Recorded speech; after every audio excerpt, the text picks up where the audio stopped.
यहाँहरु सम्पूर्णमा नमस्ते। म प्रकाश तिवारी युट्युब च्यानलबाट यहाँहरुको सम्म आइरहेको छु है।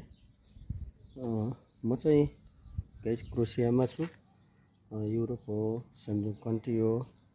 यो जो मेरो ब्याकग्राउन्ड देख्नु भएको छ नि, यो कम्पनी हो है। यो मेरो चाहिँ कम्पनी हो। म अब 3 इयर कम्प्लिट भएर 4 इयरमा आइरहेछु। यो हाम्रो अफिस रुम हो। अनि यही नै हो। यहाँहरुले यो ब्याक साइड देख्नु भएको छ मेन हाइवे, जो बेलोबर दरबार जाने बाटो हो गाइज है।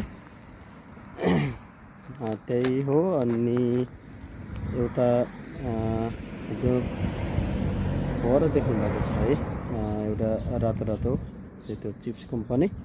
त्यो चाहिँ एकदमै चलेको कम्पनी हो। सिजनमा एकदमै राम्रो काम हुन्छ र नेपालहरु पनि ल्याउँछ है त्यो कम्पनीले पनि। प्लस हाम्रो कम्पनी सँगसँगै आम्ने सामने छ। वारी हाम्रो हो, पारी त्यो चिप्स कम्पनी छ है। र हामी चाहिँ अहिले इभिनिङ खानासाना खाएर हामी यसो इभिनिङ वाक भनौँ कि अब के भन्ने हैन, यसो कतै सुतेर बस्ने बिताको दिन छ, छुट्टी पनि छ हैन। छुट्टी मनाऊँ भनेर हामी चाहिँ अहिले यसो रोड वाकमा चाहिँ निस्केको है। एउटा भाइ गइसकेका छन्, म जान्छु। प्लस भाइहरु पछाडि ब्याकबाट आउँदै हुनुहुन्छ है, थाहा भयो ल।